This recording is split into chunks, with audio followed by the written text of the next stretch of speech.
When one of the best soccer coaches of the country is just a guy. When teaching the game is more important than being a coach.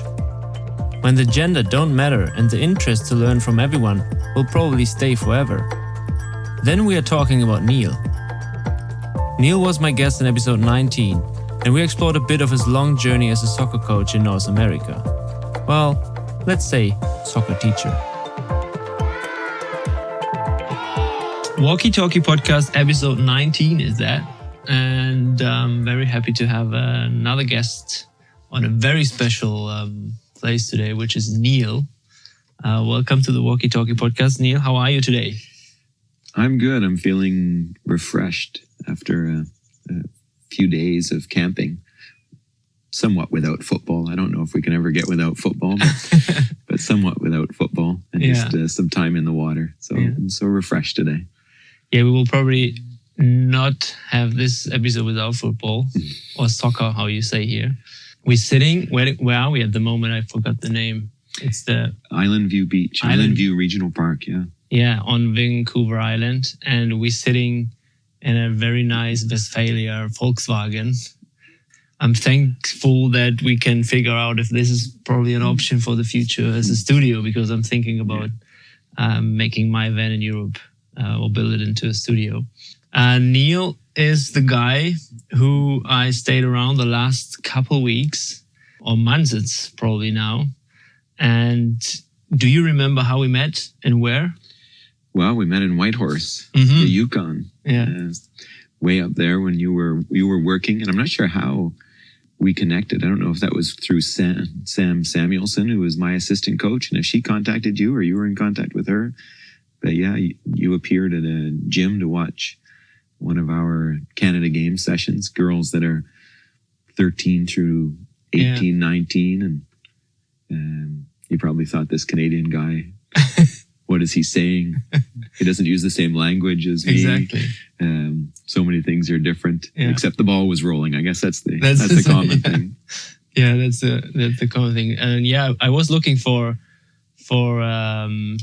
experience in coaching soccer in English. That was one of my biggest goals, doing that in Canada. And when I was in Whitehorse, I reached out, I sent mails to, I think, Whitehorse United and asked them if they need a coach. I would be interested in an exchange and would like to learn how to coach in English.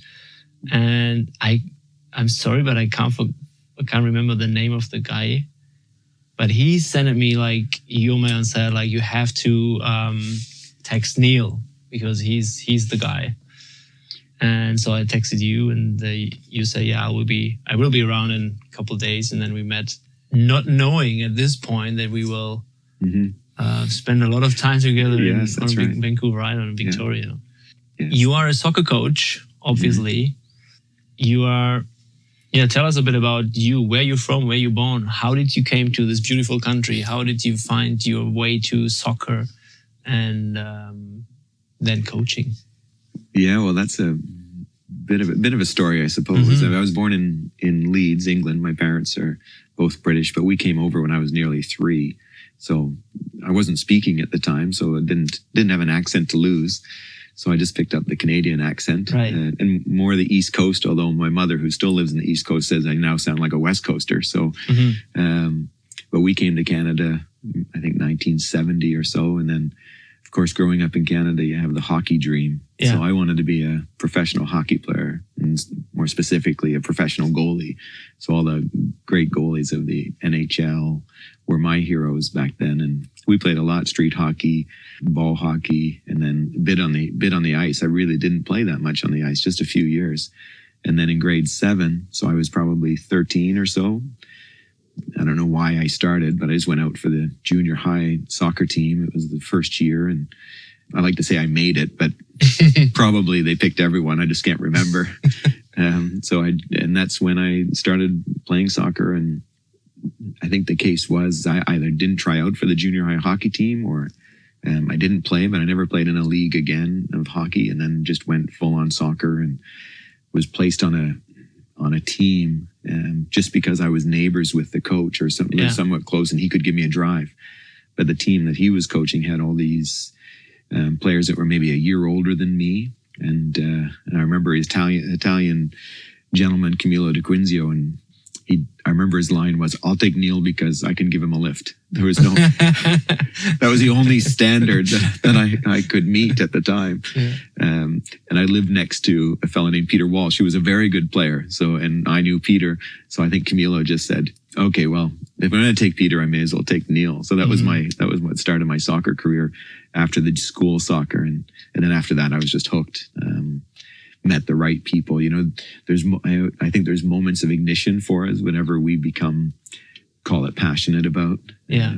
And you know, I think I've had a number of moments of ignition that has kept me going within the sport, and still doing it today at 55. So I'm incredibly fortunate and grateful to Camilo for setting an environment up that I felt safe in and that I could play. Yeah. And then I just continued played for my province in Nova Scotia, and played university, played at St. Mary's University to start. And then in Canada, back in the mid 80s to early 90s, we had a pro league. And then, so I was drafted in the pro league, and had the pleasure of playing for my provincial team, or our city team. The Nova Scotia Clippers. It was only around for 1 year. It was Canada's a pretty big country, and the expense of going from one end to another end was quite a bit. So we went bankrupt after one season, right. and then I was picked up by another team. So it's probably not the only team where that happened. No, that's true. Yeah, there were a number of them. A lot of trying. Yeah, a number of them in the country, and then from there, when I ended playing, I just decided that coaching was the route that I was going to go. In fact, I'd changed from business and computer science at St. Mary's to go to a Dalhousie University. It's still in Halifax, and I went into education, elementary education, and then physical education. So I kind of went that teacher route, and I still think that's what I'm doing today. Like, I don't see myself as a coach. I see myself as a teacher. That's a very, very big difference. Yeah. It just happens that we're most of the time we're on a green classroom. But I think we're a good picture. I think we are teachers first. If we're not, then I think especially if we're in youth development, or we're over here in the development area, then I think when we believe that we're coaches, and then I think we can start to feel like we're too much, we can have too much influence, because North American sports, of course, like basketball and football, you have so much influence on the game that you think you have to be like that. And but I think as a teacher, you recognize, you do what you can to teach in a lesson, and then you let them play. When did you start coaching? Which age? I think my first time I was probably... Because I see a lot of young people here just playing and coaching. It's kind of a normal thing. Yeah. Did you start like that early as well? Yeah, I think I was maybe 19 or 20. I was pretty young, because the first team that I coached with a friend of mine, my brother, I had to recruit my brother to come and play in goal. So, and he was 15 or 16 at the time, and I recruited him because he was one of the kids on a mountain bike that was jumping and getting in accidents, and he had no respect for his body. That's what I said. You have no respect for your body. Come play goal for me. Yeah, you have no problem diving at someone's feet. And he came, and he was great. But yeah, so I must have been probably around 19 or so was my first team. And then you just continue working camps and doing bits here and there as far as a coach. And then really went full time. Probably when I finished playing with Montreal, I was probably 26, 27 years old, and then kind of went full time, or as best you could at the time. And at one point, you coached also in the States? Yeah. How was that experience? Yeah, it was good. I came to Victoria to do my master's in coaching, or master's in education with a focus on coaching studies. Yeah. And then at the same time, I was attending the National Coaching Institute, which was like an 8-month residential program, classroom sessions all the time, mentor coaches that would help you. And then they gave you a team to coach as well. And after that, I had all this information, and I wanted really coach year round, get a specific team and stay focused on that team. And a friend of mine had gone to the States, and I thought, okay, this is the only way to do it. So I started applying for jobs down there. I think I applied for maybe 60 jobs and didn't get anything. In the meantime, I was working with the national women's team, but I had no experience in the States, so they weren't hiring some Canadian guy. It didn't matter what he'd done. And then one time, I just through a contact, I got an interview at the University of North Dakota, and they were starting a program. So I was their first coach, and they were Division II at the time in the NCAA, and so I had to build a team and start kind of fresh there, which was a great experience. Mm-hmm. And then after, when you're in that system, now you just want to, you want to kind of climb the ladder. Yeah. Because that's what, there's 1,000 universities down there. Yeah. And you just want to climb the ladder. But at the time, Canadian being in the US didn't have a visa. Right. And didn't have a green card. I could get a temporary visa, 1-year visas, and my wife couldn't get a visa. So she was in Winnipeg, 3 hours away from me. And then we decided, okay, that's going to be it. And we're going to pack it up in the States.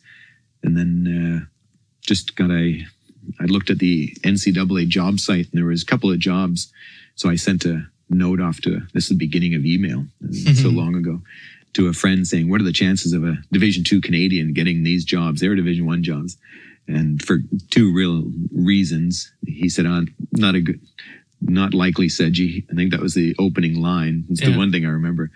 He says, Jimmy, who's a guy I ended up working with later, he's in line for this job, and his assistant coaches, who are husband and wife, are in line with this job. Yeah. So it just triggered something in my brain. I said, well, if they get the job, will Jimmy need an assistant? Because he was already at a big school. Yeah.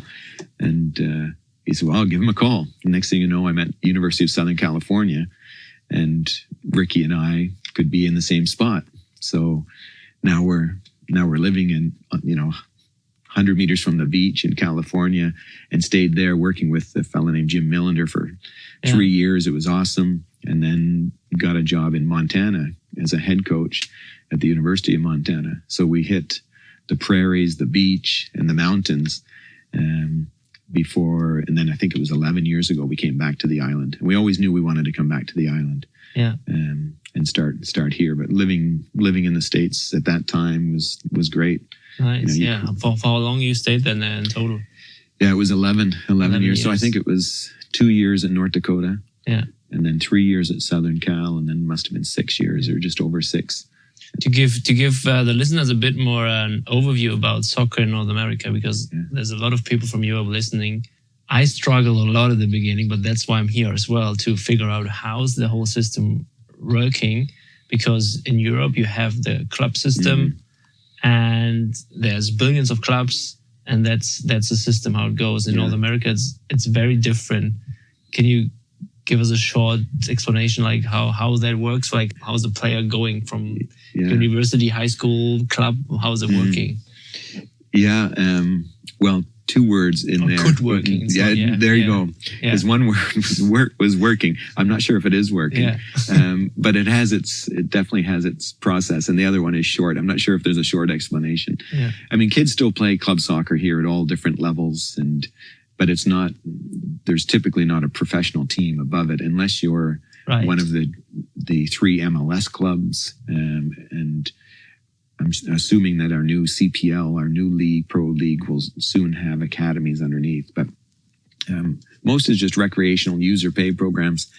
And then as they get closer to universities will recruit, because I think unlike Europe, where it might be university and club, that's what you may do, and maybe university becomes a priority. Yeah. There's a lot of players that get a chance to play for the university, and that becomes their main development opportunity. So they spend 4 years in the States. They can play 4 years or 5 years in Canada, playing for the university, training year round. Well, not year round, but except for summer holidays, and really having a good experience. And that becomes the pinnacle for many. And then there's some that from the university get a chance to play and get recruited or go to a combine and play professionally. Yeah. Yeah. So it's like kind of everybody goes to university at one point. And then you have to decide like in the mid 20s when you finished your university. Depends how long you study, but you have only 5 years you can play for the university, right? Yeah. And then you have to decide if I want to continue. I have to choose a club. And how is that working? Is it working, or is it like a lot of players are kind of done with mid-20s then and don't find anything? And unfortunately, there's a lot a lot of players that don't play beyond university. And it is a really intense 4 or 5 years. And I don't know if they're just tired of it or burnt out. And only in some places do players kind of continue on. And I think some of those areas are ones where the university is part-time. So out here on the West Coast where I coach, I mean, we are from really in 3 days, we will start our preseason and we will play our season. Then we'll go all the way till the end of April or the end of March. And we're say it's intense, but it's ongoing. So it's there the whole time. Where on the east coast of Canada, in Nova Scotia, let's say, they start much later than us. They'll start in maybe 3-4 weeks. They'll have a short preseason, a week and a half, and then they'll play their games.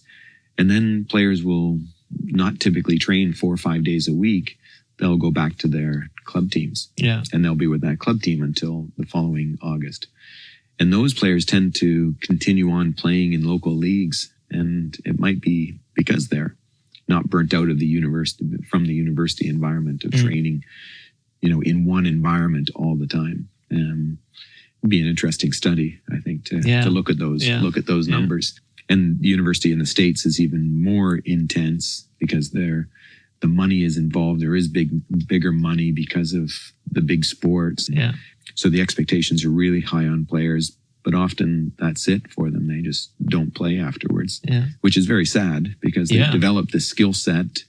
I mean, you're in a perfect age. Yeah. And the problem is there's so few opportunities. In Germany, there'd be, the top tier, then multiple tiers down of teams playing it on the men's side and on the women's side. And we don't have that where people can make a few dollars while continuing to play. Is it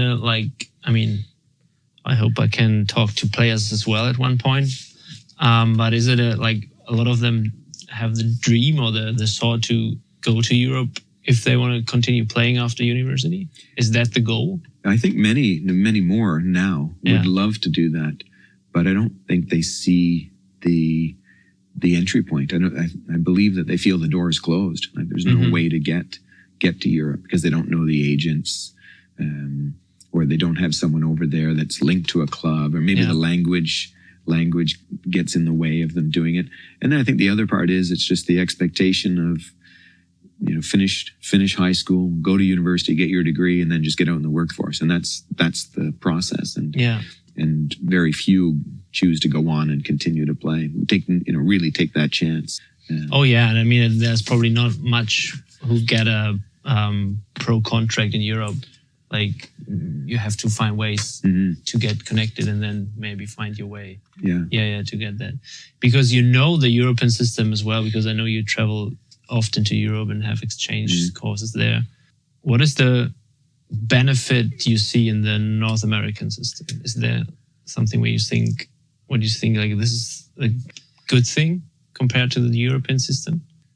Well, I think it's, there's more opportunities perhaps for young players, or there is the opportunity. I'm not sure if it's even more opportunities, but there's the opportunity where they fall out of kind of the top team and they're able to get back in,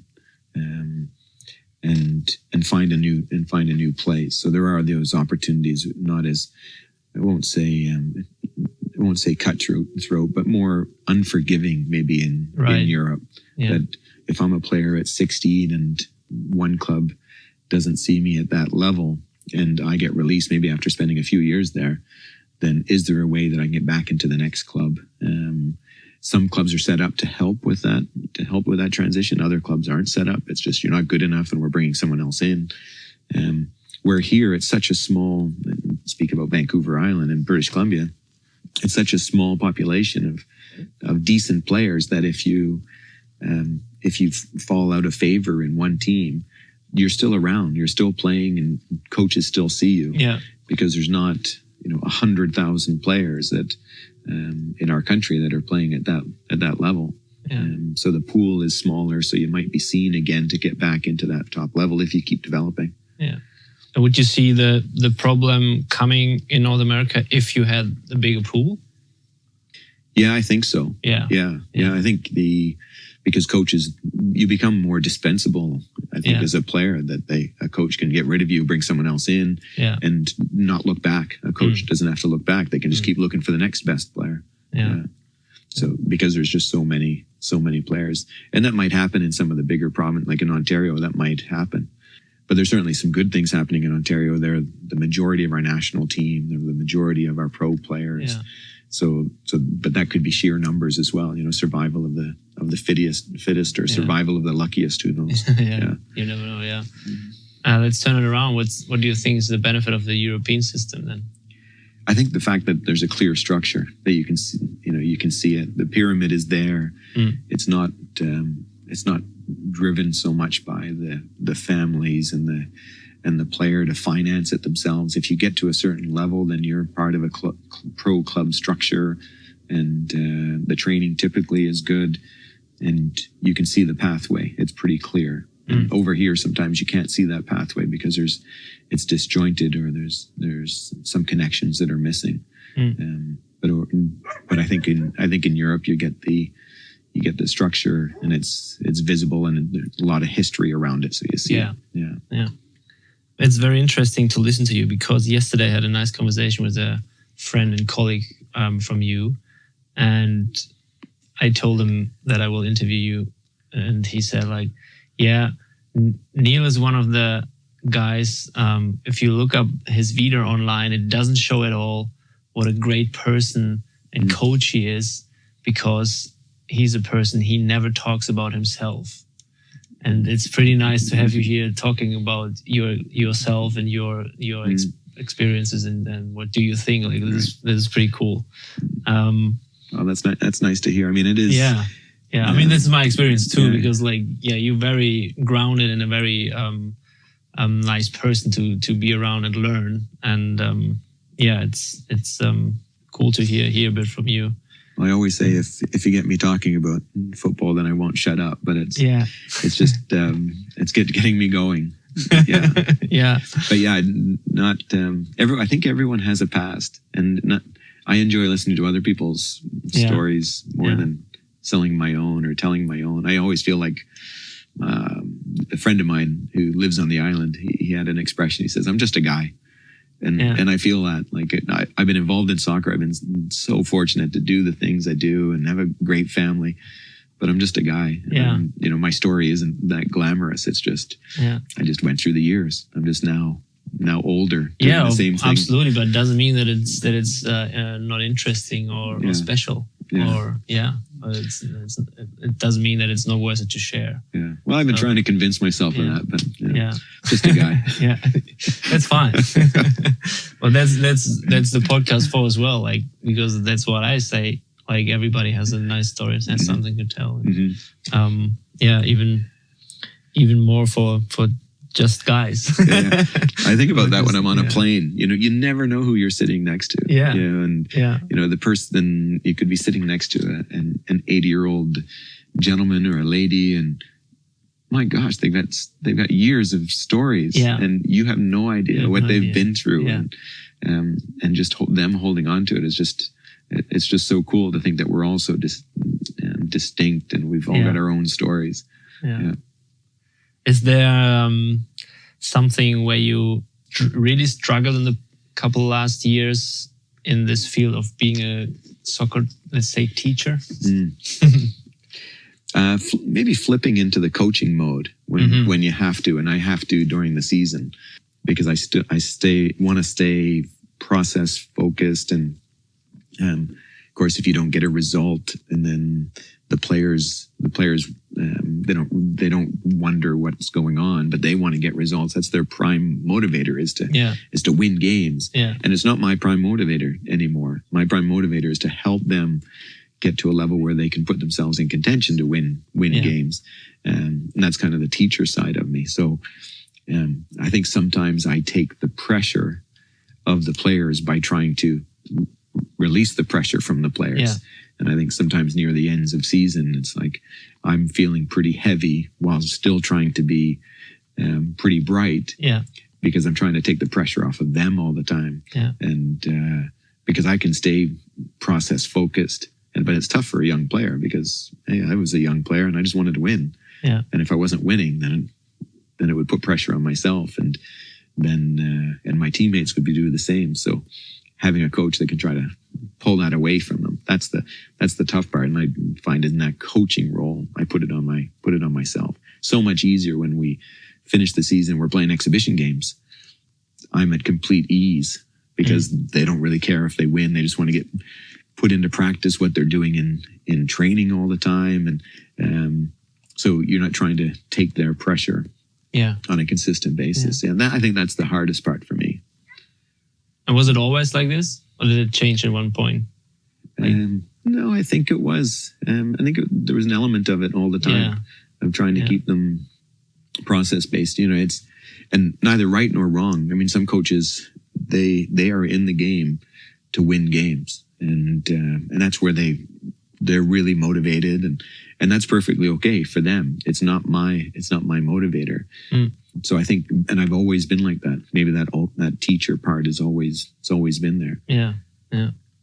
You talked about the very intense university season, and I mean, your year as a coach or soccer teacher is pretty intense. Like it's a very, very good schedule. Like there's not much time off for you, I think, or it looks like. And especially then if you have you coach and teach young kids and young people.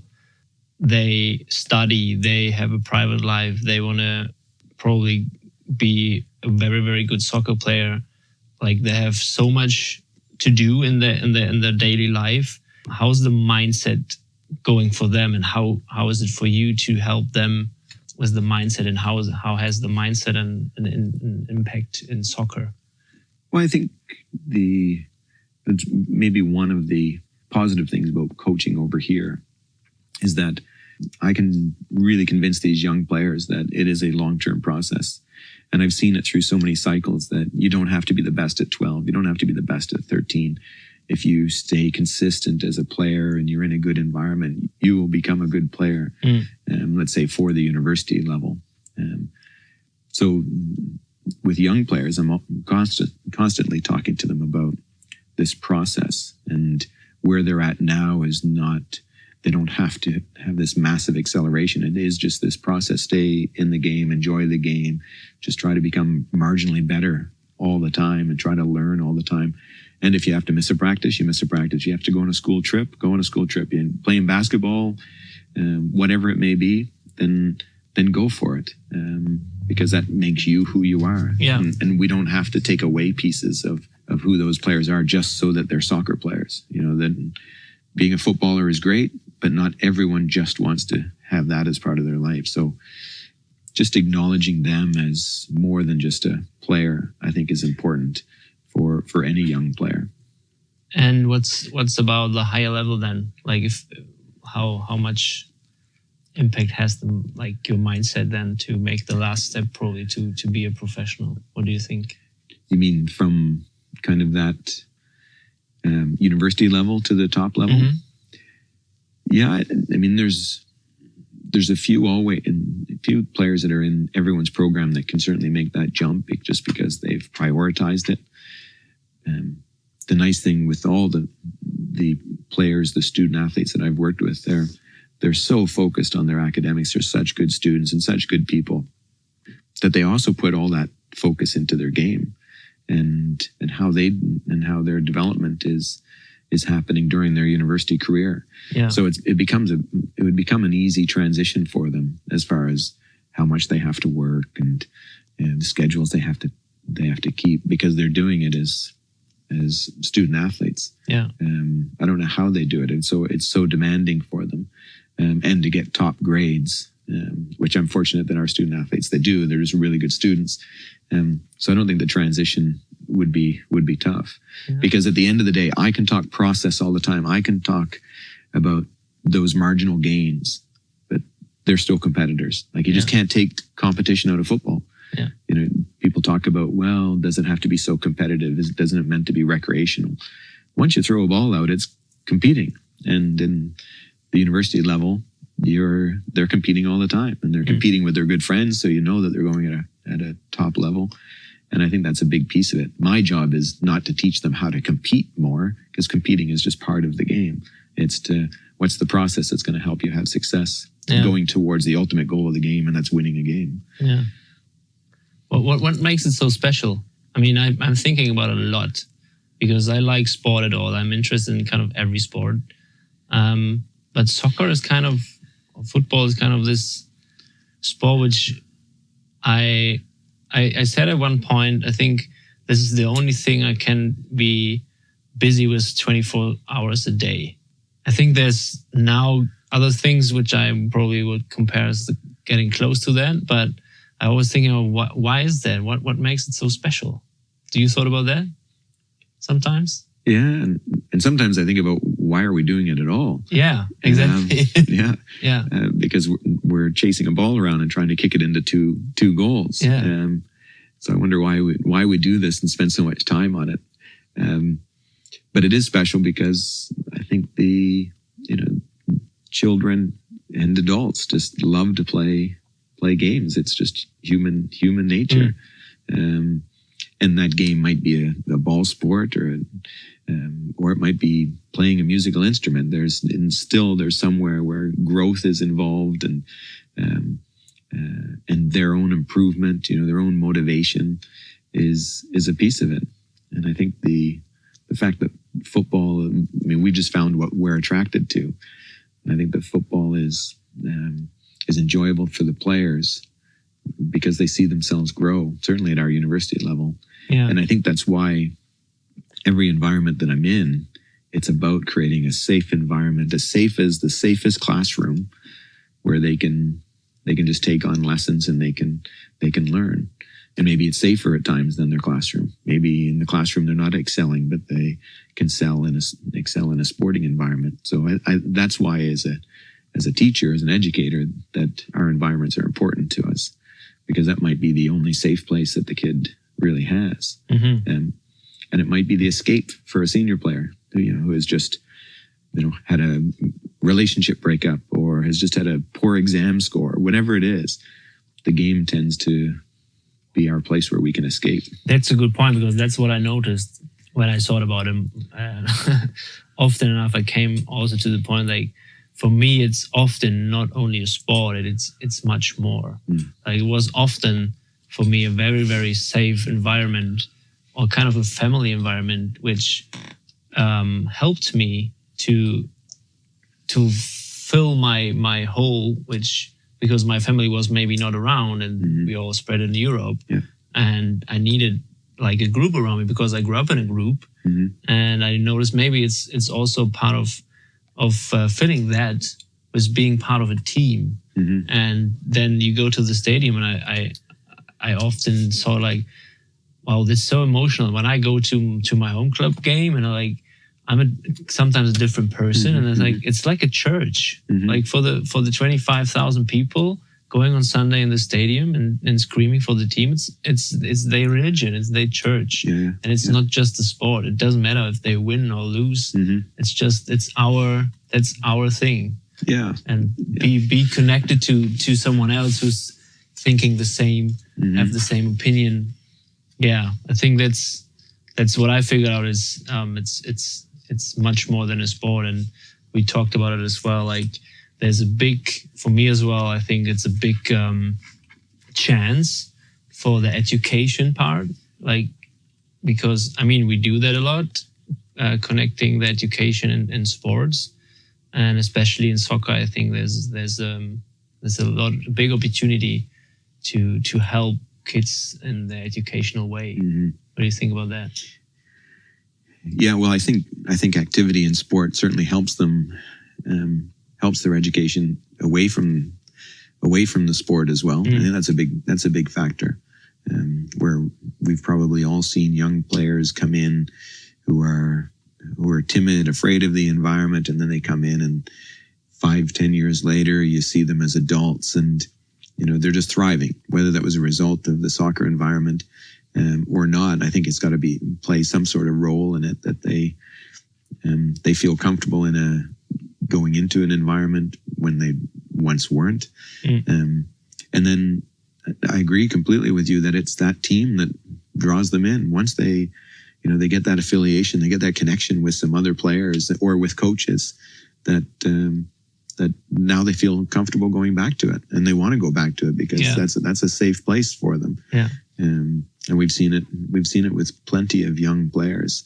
So that's part of their growing up, their education, because now they might go into a classroom as a 14-year-old, as an 18-year-old, and feel more comfortable because they know that they can be comfortable in environments like that, something that's unknown, or where there's players that they haven't met before, or they can go to a conference and speak at a conference because they know they've felt that sort of anxiety before, and they've developed these coping mechanisms to be able to deal with it. Yeah, you said like that it can give a safe place to grow. I think that's the main part. It is, and I think that every coach or teacher who loves the sport should keep in mind. Yeah, create a safe place. Yeah, that's the best place to learn. I mean, I honestly don't know the things that I've done in my life. I don't know how I've done them, because I was a timid, introverted kid. Had friends, of course, but really didn't like speaking in front of people. But then discovered this game. And Camilo de Quinzio, I mean, I don't remember, not that Camilo didn't teach me anything on the field, but the biggest piece that he taught me was him and his wife, Anna, and their kids. They created a family. They created an environment that you felt completely safe and you wanted to go back to. Well, then the next time you had to change teams, then that happens again.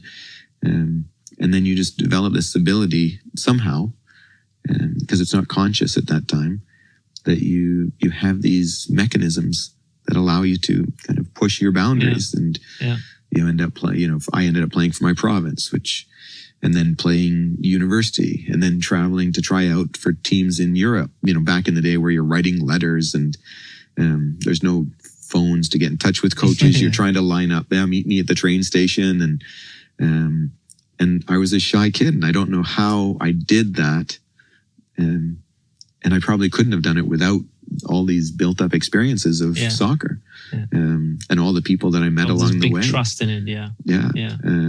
And then moving to the West Coast to go to school, before the internet, and where you're getting university catalogs through the mail and in a book, and you're trying to register for courses from a distance. I don't know how I did that, because when I look back, it wasn't in my nature, and still not in my nature. Like I'm still coaching. I coach all the time, speak in front of groups, and I don't know how I do it because it doesn't feel like me. But it's somewhere through this game and through this experience that I've just developed the ability that I can do it.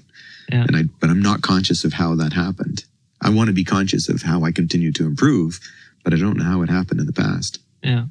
It's interesting. If we look already back in the past, there's one thing which we talked about, which is pretty exciting for the whole country this year happening. Canada is the second time qualified to the World Cup. It's a bit sad, to be honest, that it's in Qatar in the winter. I would love to have the World Cup in summer, and Canada can watch it on a nice time, like not in the morning and not completely on the other way of the planet. Yeah. We have to wake up very early. Yeah. We talked about the World Cup in 86, first time Canada qualified for the World Cup. And you remember pretty much everything about that. How was the group stage for Canada back in these days? Yeah, it was interesting because, I only started playing the game in 1980. And I remember some big events because back then you only had a couple of channels that you could watch it on. There was no cable TV. So I remember watching some big games, not really remembering what they were for, learning most of what I know about sport and European football and world football was from Shoot magazines and Roy the Rover's comics that friends of mine received, and then I would barter with them to get all these comics and these magazines. I'd give them a uniform and they'd give me 100 Shoot magazines, and I get to read about all the stars. So I really didn't know much about world football. Yeah. But then 86 came along and we watched the qualification games, which again was tough to get on TV here. But when they qualified in Newfoundland. Where do you lived at this time? Do you remember that? Where I lived? Yeah. I lived in Nova Scotia at the time in 86. Yeah, I was in my second year university. Yeah. When they qualified, all these names, all these players, we used to have a Canada Soccer magazine that went out across the country. And so I'd only seen these players. There was no Nova Scotians on the team, so I'd only seen them in the magazine. Yeah. And then was able to watch them play. And the first game was France, and you're thinking Canada against France, and you always go when you're a young teen, you think your team's going to win. Of course, But when you're you're in your second year of university, you're like, more realistic if we can stay in this game. Yeah. And we did. We stayed in the game. We played 3 games within our group. We lost all 3, but we were in those games. Yeah. People will say, well, you didn't play the most attractive football. That doesn't matter because you're Canada and you were in the World Cup. Yeah, exactly. And I later became friends with many of those players. You moved to the West Coast. Most of them were from the West Coast. And you become friends with them and you realize that they're just guys, just a human, just a guy like you. Yeah, just a guy, just like the rest of us. Yeah. But they were really good footballers and had good careers in the old North American Soccer League that they had many years ago. But it was great to watch them play, because they were my Canadian heroes, and to see them play in the World Cup, it was exciting, and just as exciting to see this, like. You call it a new generation. I'm just an old guy, but it's just we've had good teams throughout, but this is an exciting group of players. They've got the real superstars, and then they've got the guys that are very strong in their positions and can fill roles. And then the coaching from John Herdman is fantastic. I mean, he was with the women's team, and I think we often forget that the men are back to the World Cup, but the women are in the World Cup every single time. Yeah. And he did a great job with the women, and now he's done a fantastic job with the men, and they're exciting to watch. I don't think I've ever been, watching the calendar as often as I do with this team to make sure that I don't miss a game. Mm-hmm. That's a perfect. You say segue? Segue. Yeah. To women's soccer, because this is. It's the main part you do like in the summer here, and you do it in the university as well. You are the head coach of the University of Northern BC, which is in Prince George. Yeah. How did you figure out that women's soccer is more? Or I don't know if it's more your thing, but you ended up coaching more, teaching more in this field. How do you compare to men? And yeah, what's the difference? Well, there's a lot in that question. Yeah, it was more than one, sorry. Yeah. How I fell into it, I was coaching men and women and boys and girls, and it didn't really matter. I think I was at the National Coaching Institute and my wife and I went back to Nova Scotia, and I got a job as a technical director in a youth club. But at the same time, my old university, Dalhousie, I was going to help out a good friend who was the head coach there with the men's program. And the night before preseason started, he came to me and said, we have 3 or 4 coaches as well. But the head coach of the women's team, Neil Turnbull was his name. Neil doesn't have an assistant right now. Would you be interested in helping Neil?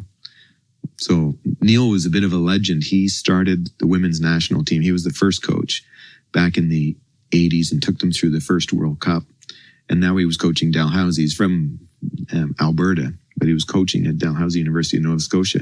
And I said, yeah, sure. But I was a little bit intimidated at the time because Neil Turnbull was a bit of a legend. He was, he was known across the country. But then Neil and I hit it off. He's such a genuine guy. And he just kind of helped me through that year. And it was the same time that he was taking over the women's national team again. And we were just chatting, and he said, well, I'm trying to put together some home training programs for the players, and they're all across the country. And I said, well, I can help with that because that's a strength of mine, that I'm good on the computer, good at design. And I just come through the National Coaching Institute. So we've just done energy systems and strength training for the full year. So I said, oh, I'd love to help out. So he kind of passed that on to me. And then the next time a camp came around, I think I went as the equipment manager. It was this is back in the 80s, late 80s, or I guess early 90s. And I just went and helped them, did the equipment, and then you're on the field as a coach as well. So that was kind of my first step into women's soccer at the top level at the university at Dalhousie, and then with the national team. And then I just hung around Neil, because as you do, you just want to learn as much as you can. And from Neil, there was a fellow named John Walker, who was coach at University of Nebraska. It sounds familiar for me. You want to learn as much as possible from Neil. That's what I'm trying to do as well. Lead you astray with my crazy English coaching. And then Ian Bridge came on board, and Ian's from Victoria, and he was in that 1986 team. And we're all now, coaching in the women's side. And it was a great experience because you're learning so much from so many people. John Walker, who's coaching at, one of the top schools in the US. So he's sharing those experiences. And Ian Bridge, who's played at the top level, he's sharing his. And Neil Turnbull, who had coached at all these levels. And it was just a really good learning environment. So, we traveled around, and I continued to stay as the equipment manager, and then the equipment manager / goalkeeper coach, just so that I could be in that environment. And it was fantastic. So that's kind of how I started in women's soccer. And then when you're applying to jobs in the States, because I figured, I'm going to go to, if I'm going to go to the States, I better stay in my lane because that's what they'd want. Yeah. So I applied for women's programs, and then eventually got one. And then, you kind of get pigeonholed as a women's coach. But even while I was with the national team, I was coaching a men's team up in Nanaimo, and coaching boys still. Because for me, it's the same game. You approach people differently because that's what we do. We approach people based on who they are. Yeah. So when you're in a group of men or in a group of women, you kind of figure out who is who, and you treat them in a different manner. But you wouldn't do that much different if you were in a classroom of, let's say, grade 5s, and there was boys and girls. You're not treating you're not treating all those boys and girls completely different. Yeah. So it would be the same if I feel that it's the same when you're coaching men or coaching women. I would coach still a group of individuals. Yeah, that's right. Yeah. I would not coach anything different. Yeah. Because you're still just you're teaching people. Yeah. Or you're leading people. That's what you're doing. Yeah. And I think we get stuck on the men and the women. John Herdman, who did an amazing job of changing around our women's national team, he then jumped to the men's national team. He's a prime case of someone who has just proven that teaching and leading is teaching and leading. Mm-hmm. And it doesn't matter what gender it is. Yeah.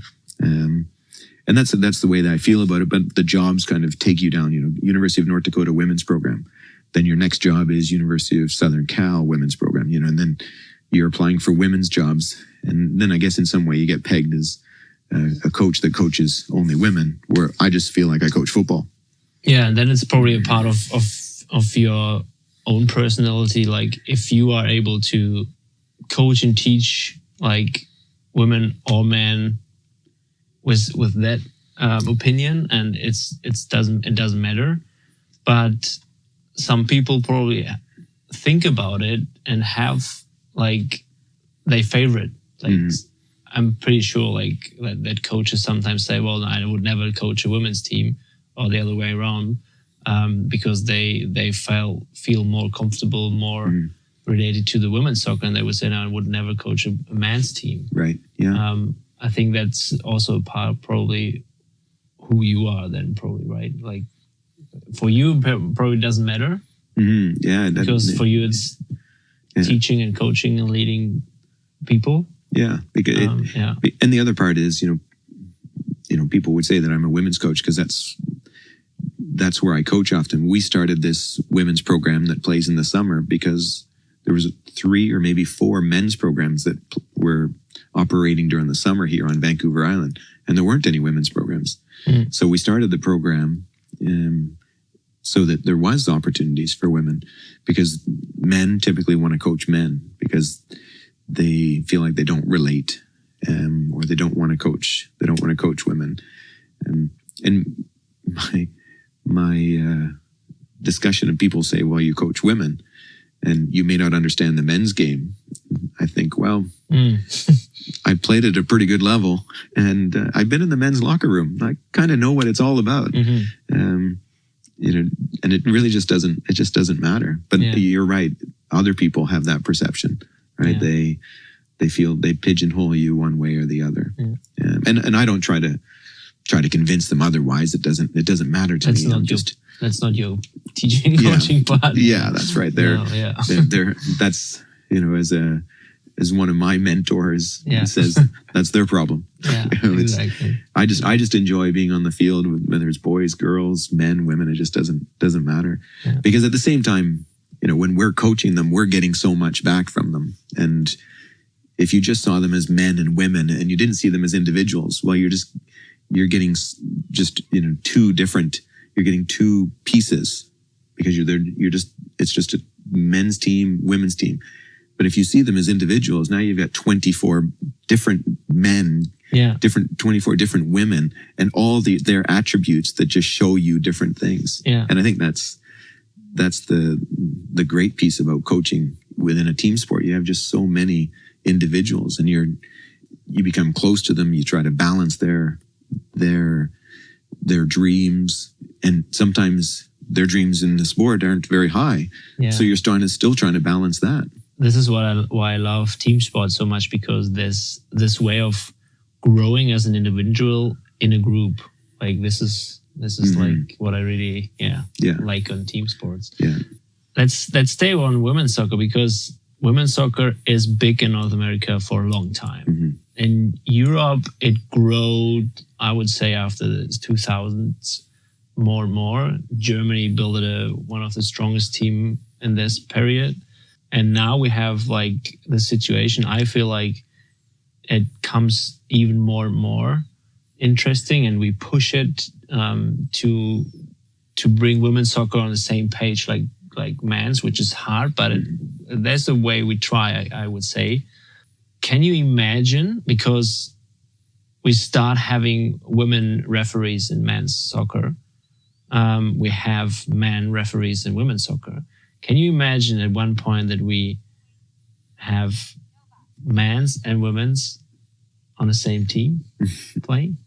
That would be an interesting scenario. I do think that there's plenty of women out there, thousands, tens of thousands of women that have similar abilities to men, except for the fact that physically they are decide. But the ability to dribble, the ability to pass, the ability to decide. I'm following the European Championship. You say that now because Germany's in the final. No. Well, I'm following it. I watch a lot of games, not only Germany. Well, yeah, pretty strong performance yesterday. Yes.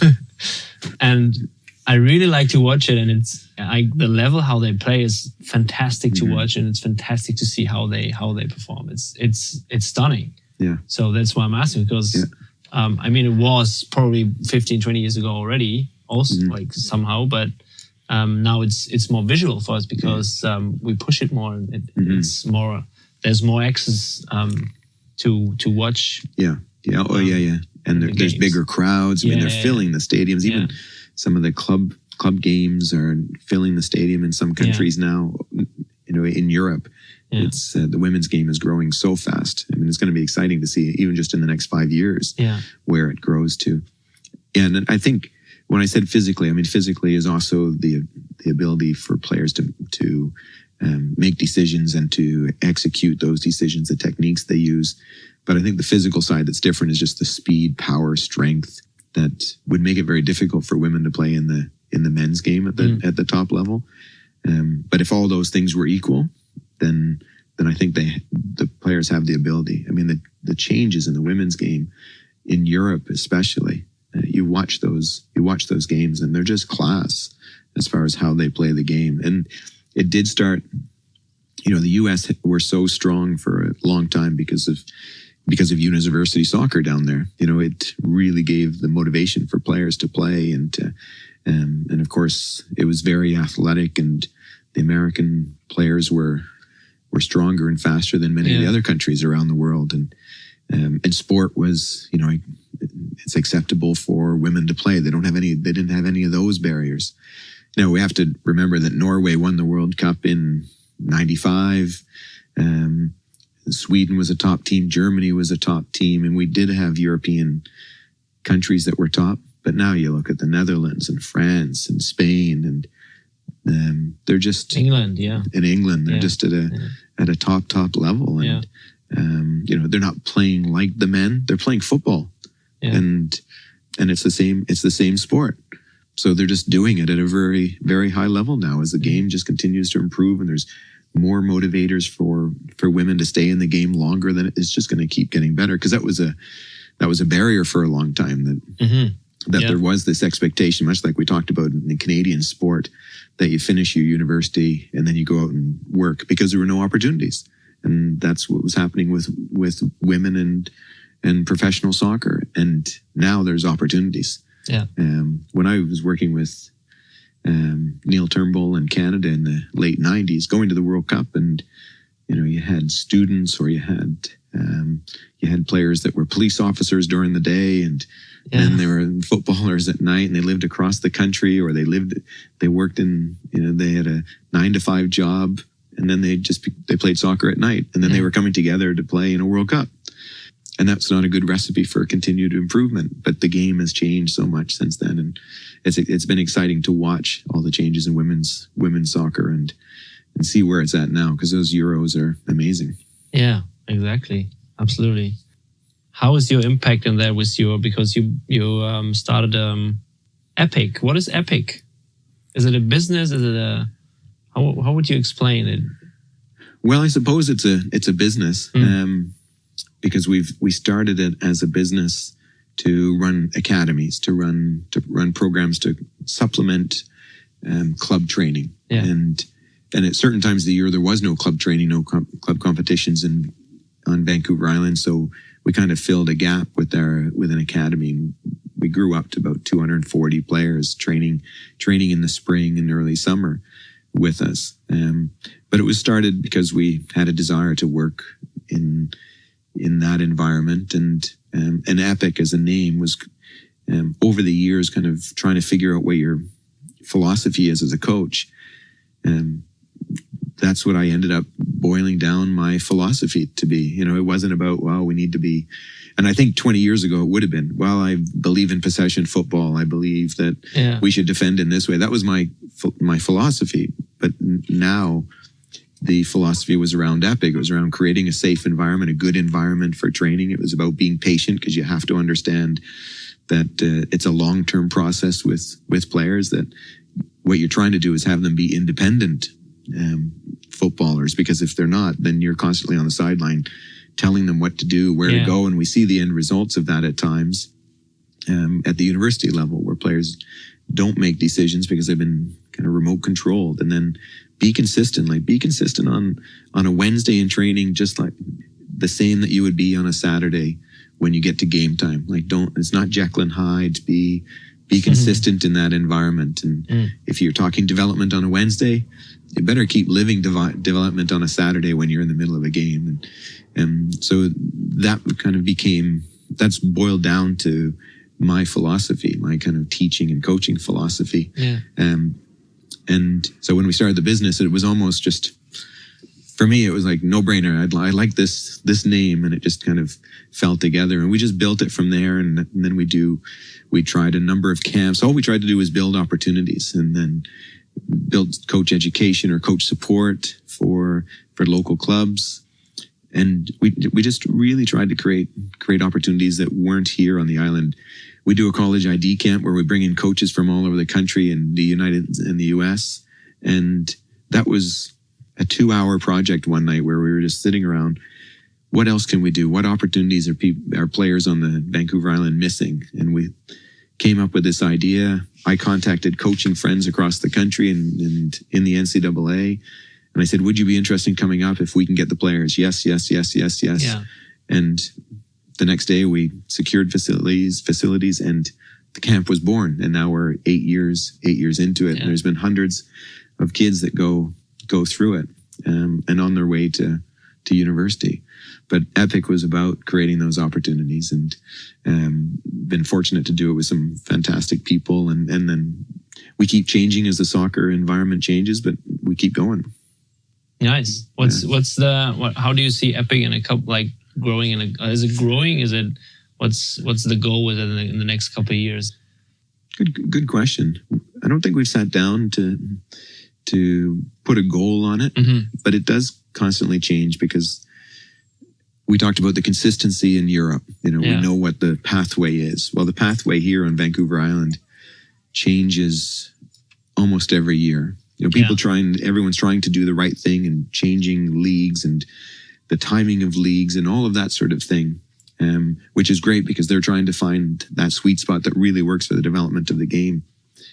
So we're having to develop as well with that. And during the summer, we started to do these high performance camps, and these high performance camps weren't about getting the best players. They're about helping any player at any level just become that little bit better. So it's at their level of performance, their level of high performance. And I really enjoyed some of the things we were able to do in classroom and on the field as part of an educational package. So now I'm thinking about, well, how can we continue with that and create stages of that development depending on their age and their level. And those would be fun. That would be a nice evolution of Epic, and still supplement or complement the other training that they're getting. Yeah. So we're having to change, but some of the ways that we're changing, and because we continue to develop as individuals. I mean, I try to improve myself or falsify what I'm doing in previous years, and as I continue to improve, I see these new ideas for what we can do for players, and that's enjoyable for me, because as I try to teach them, they're also teaching me new things. Oh yeah, if you see it from this side, yeah, absolutely. Yeah. Not everybody can see that, and is able to be open with that, but that's exactly, that's why I always try to explore with every encounter I have, because you can learn from everybody. If it's just the guy who's running around with a dog next to you. And then your encounters are you've been traveling and meeting people. I mean, I have to do the same. Is continue to talk to people on the island, but also go away and learn from others, and then come back and see how we can connect it with the things that we're doing. And I think that's a part of our journey anyway, as individuals, is not to repeat the same year, 20, 30, 40 years. But it's to figure out, well, what can be different? And if you're in the same environment, so we've been here for 11 years back on Vancouver Island, I'm hoping that I had 11 different years. Because if it was exactly the same, then would you say so? I think it has been different, And some things, external factors have changed that. If you've been throwing a curveball, so you have to adjust to it. But then, I think because I continue to want something a little bit different and to continue to change, that's kind of my driving force of reading and watching video and talking to people that I don't want it to be the same. It's interesting. It reminds me I was playing in school the theater, and we had a play in my last grade, and I had a small role a guy in the crowd, and he had one sentence, and he said, I tried to translate it in English. The sentence was, standing still is kind of dying. And I think it's exactly how we humans are, how we are, because we need improvement. We need changes from time to time. If we stand still for too long, we kind of dying in ourselves, because that's not us. That's not how we build up. We're looking for progress. Whatever that means, and everyone defines that a little bit differently. But we're looking to progress. And some of our progress we know worldwide and takes us in a negative direction, and may improve life in one way, but it hurts the planet or hurts life in another way. But I think it's, everyone's trying to progress. That could be financially, it could be just your own intellect, could be anything. Absolutely. But you're right. Most people are not standing still. They're trying to figure out what the next thing is. So, because you said the word encounter, this is where's my podcast most about it. Do you remember one very, very special encounter in your whole coaching, teaching life, which teached you kind of something which you remember now when you think about who was a very, very interesting encounter that had probably a big impact to your life? I mean, there's probably a lot, I know. Yeah, there is a lot. If I would get this question, I don't know, there's a lot. Yeah. And I do think you get it after the fact. You figure it out after. Oh, yeah. Which is what I often say about coaching and teaching, is that, and it's probably the same with parenting. You're constantly trying to teach, but you don't know until 10 years down the road if someone has learned something, because you don't know if they're learning at the time. So I think everything is kind of retrospect. But when I look back, I can't pick one, not on the spot. That would take a lot of reflection. But there are some amazing experiences that I've had that have been really tough at times. But when I see the end result of people, because you've tried to create safe environments, or you've tried to help them as footballers if that's what they've wanted, or you've let them go freely if they've not wanted to be, so that they could pursue what they really wanted. There's plenty of those, and I think it goes back to that earlier comment that the players give you more than you give them, because again, there's 24 of them giving to you, and you're just one person giving to them. But some of these, many of those encounters they just keep you going, and they keep you smiling when the player who is underrated and never played at a good level is doing wonderful things against players that were rated the highest in the province, or maybe even in the country, and they can do things, and you're just giggling because you know that they're feeling so good about their experiences. Or players that have had difficulties with one thing or another, and you see them thriving after university, and you know that it wasn't you, but you were part of their journey, and what part you played, you don't know. But those are really the